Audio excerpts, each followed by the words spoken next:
Olá, está começando mais uma edição do Câmara Rio Notícias. Veja os destaques. Vereadores decidem prorrogar por mais 60 dias a CPI que investiga os contratos com as empresas de ônibus e os indícios de formação de cartel na cidade do Rio.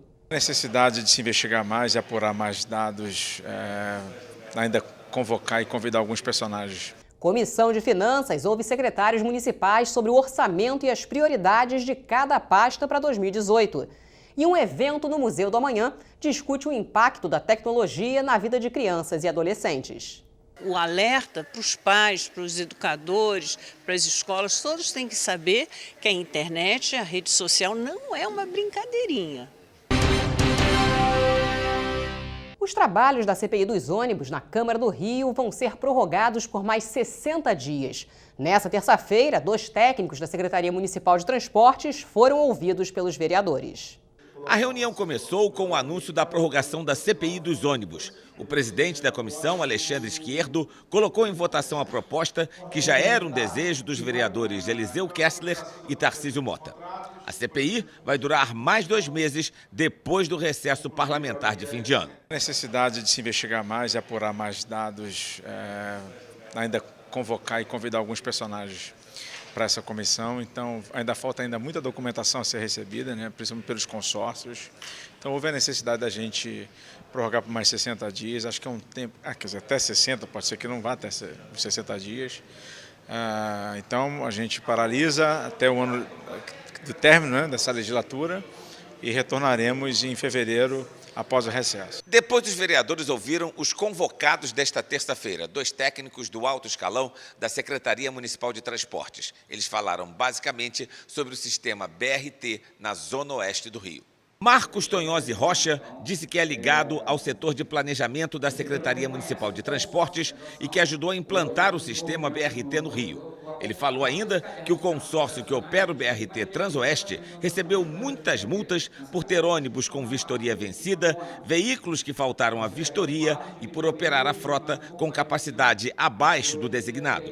Mas acredita que o sistema é importante para a mobilidade na cidade. O projeto BRT, eu até concordo que seja um bom projeto. Hoje, há coisas que estão impactando o BRT que fogem à área de transporte, como, por exemplo, violência, insegurança, a própria questão do calote e do vandalismo. São fatores externos ao transporte que estão impactando a operação. Mas ele tem tudo para ser um corredor de ponta e continuar operando por muitos anos para essa cidade. A bilhetagem eletrônica foi outro tema de destaque.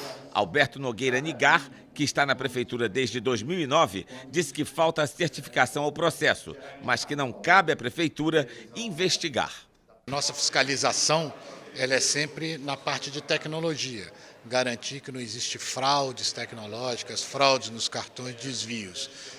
A operação financeira do negócio, bilhetagem eletrônica, não faz parte do nosso contrato de concessão. Nosso contrato de concessão traz a bilhetagem eletrônica como uma obrigação dos consórcios de criar e operar, sem ter nenhum valor agregado ao município, ao nosso contrato, sem trazer nenhum benefício financeiro para o nosso contrato. Muito pelo contrário, ele é só uma despesa. Precisa ter uma decisão política de superar os problemas técnicos e ter um controle da bilhetagem eletrônica. Se a gente há uma opção de que isso seja metropolitano, mas que isso seja separado, não pode a Rio Ônibus controlar os ônibus e a bilhetagem eletrônica. Essa é a fonte de grande parte da propina e daquilo que está nas operações ponto final, na operação cadeia velha, que está por trás de toda essa corrupção que envolve a máfia de transportes e a Caixa Preta. A convocação do secretário municipal de Transportes e uma visita ao Ministério Público são os próximos passos da CPI. Dia 28, na próxima terça-feira, vamos fazer uma diligência do Ministério Público Federal e no dia 5 já estaremos convocando o secretário municipal de Transporte, seu McDowell, para estar na CPI, prestando esclarecimentos. Veja agora o que foi notícia no Diário da Câmara Municipal nessa terça-feira. Já está em vigor a lei de autoria dos vereadores Verônica Costa e Rafael Aloysio Freitas, que estabelece reserva de espaço para mulheres e crianças nos ônibus do BRT. Projeto de lei do vereador Fernando William determina que vítimas de abuso ou violência sexual possam escolher a unidade de saúde para tratamento ou atendimento. Proposta do vereador César Maia padroniza a localização e tamanho dos números de identificação dos imóveis. E por iniciativa do vereador Renato Cinco, Câmara do Rio entrega o conjunto de medalhas Pedro Ernesto ao professor José Paulo Neto.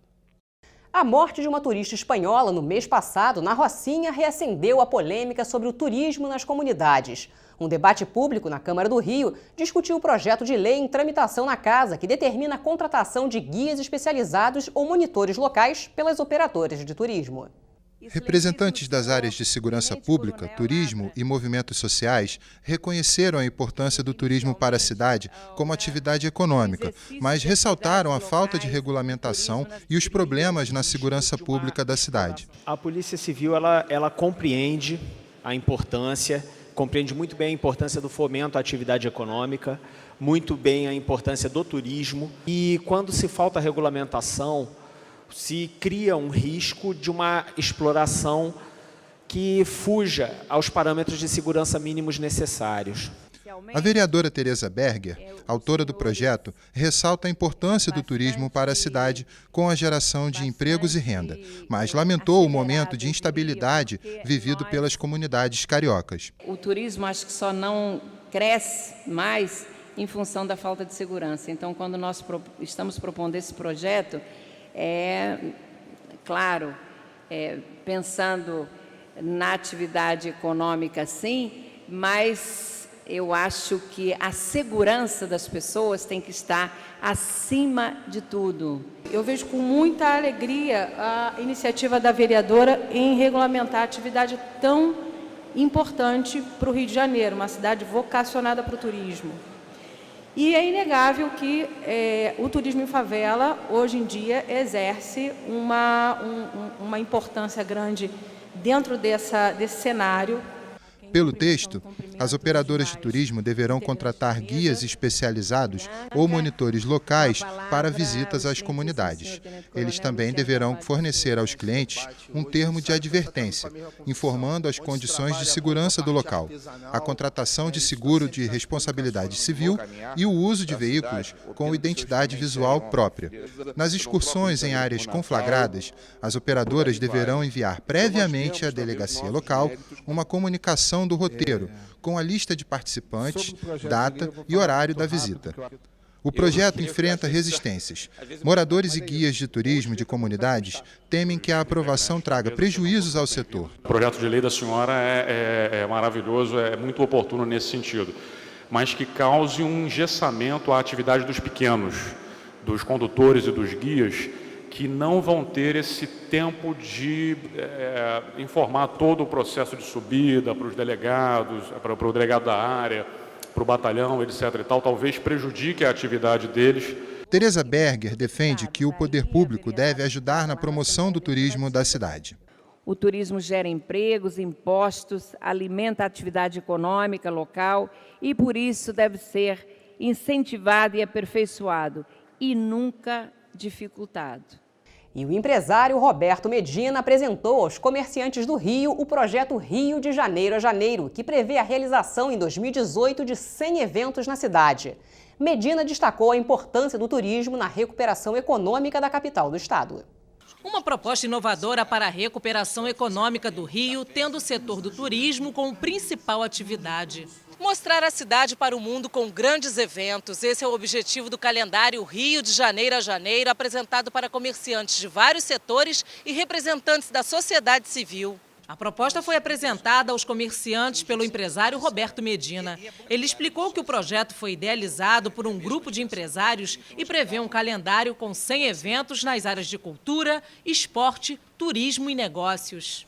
A expectativa é de aquecer o turismo em 20%, movimentando cerca de 6 bilhões de reais e gerando até 170 mil novos empregos. Isso gera emprego imediato. A gente pode botar 170 mil empregos no Rio de Janeiro, e esse é um problema grave do Rio de Janeiro. Ele economicamente tem um impacto de mais de 6 bilhões no Rio de Janeiro. Então eu acho que a questão do turismo tem que ser debatida com a sociedade, porque é essa alavanca que a gente precisa para fazer um Rio diferente do que a gente está vivendo. A iniciativa conta com a parceria dos governos federal, estadual e do município.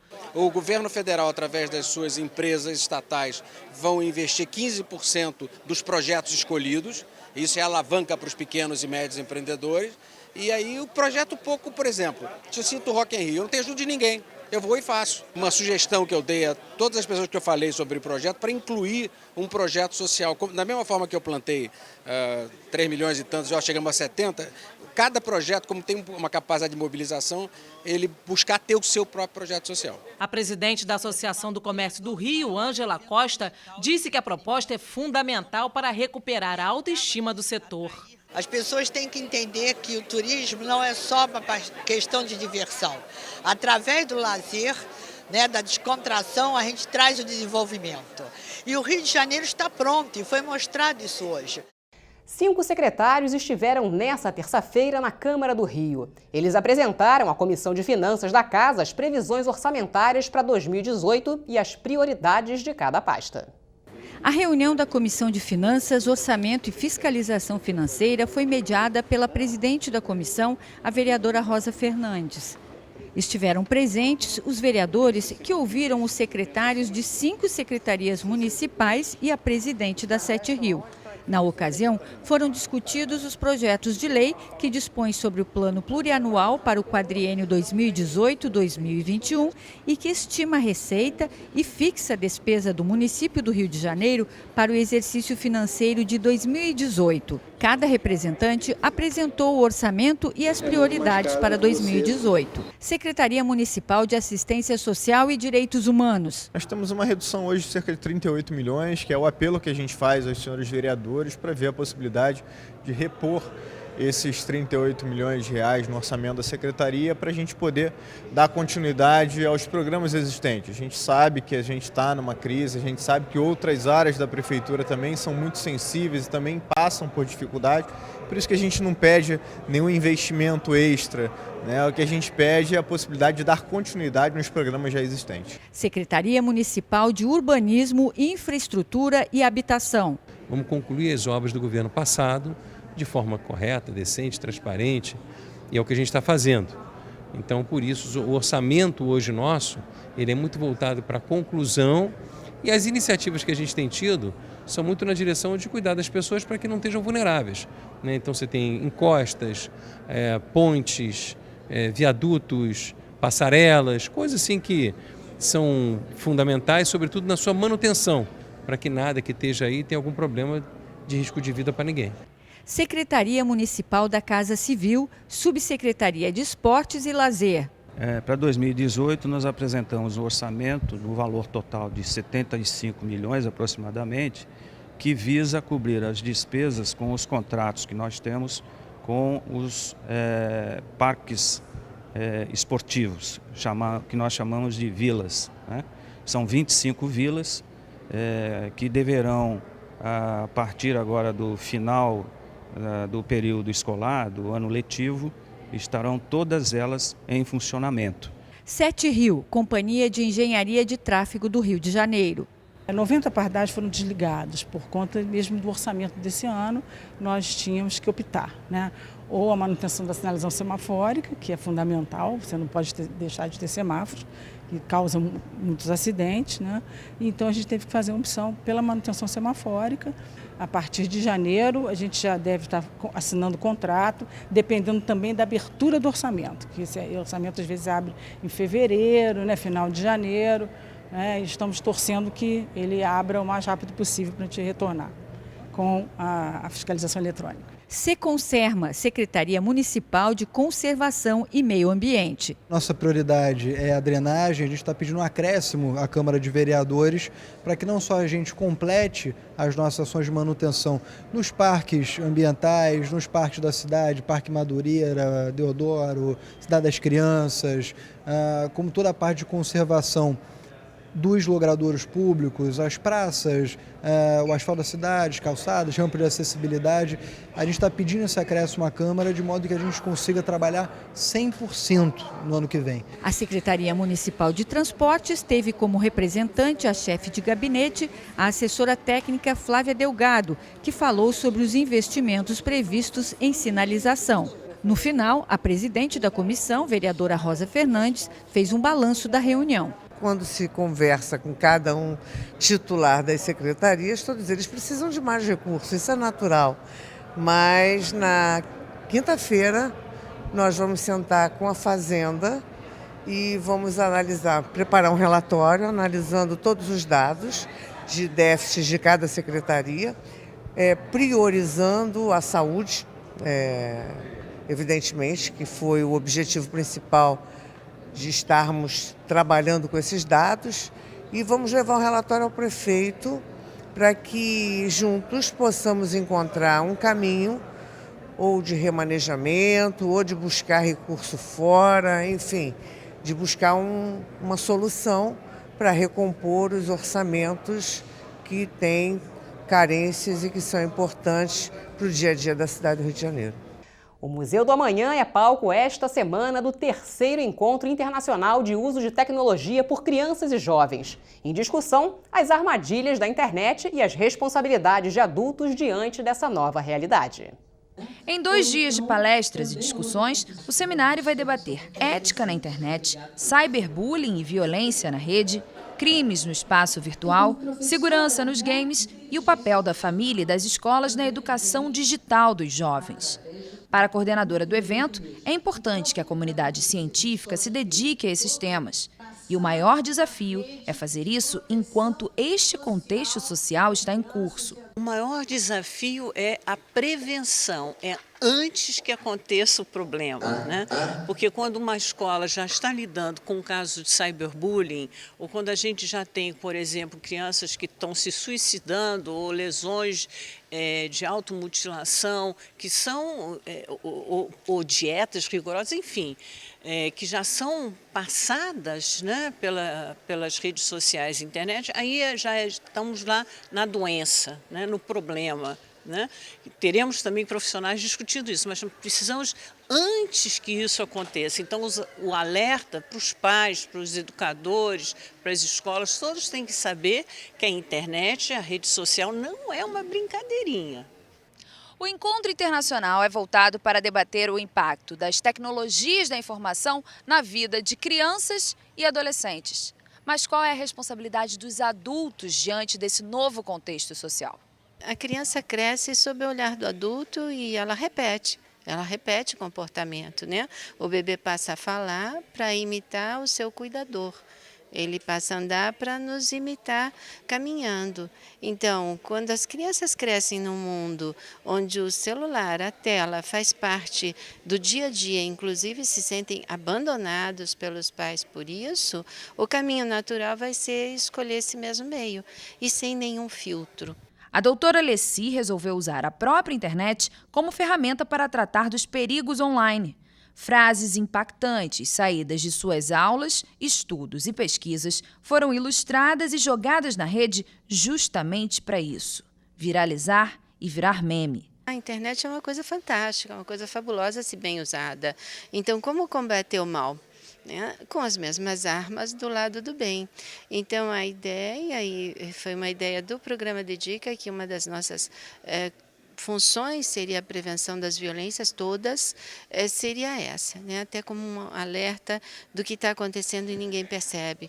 Depois, eu, como pediatra psicanalista, recebo os pais dizendo eles não falam comigo, ficam trancados no quarto.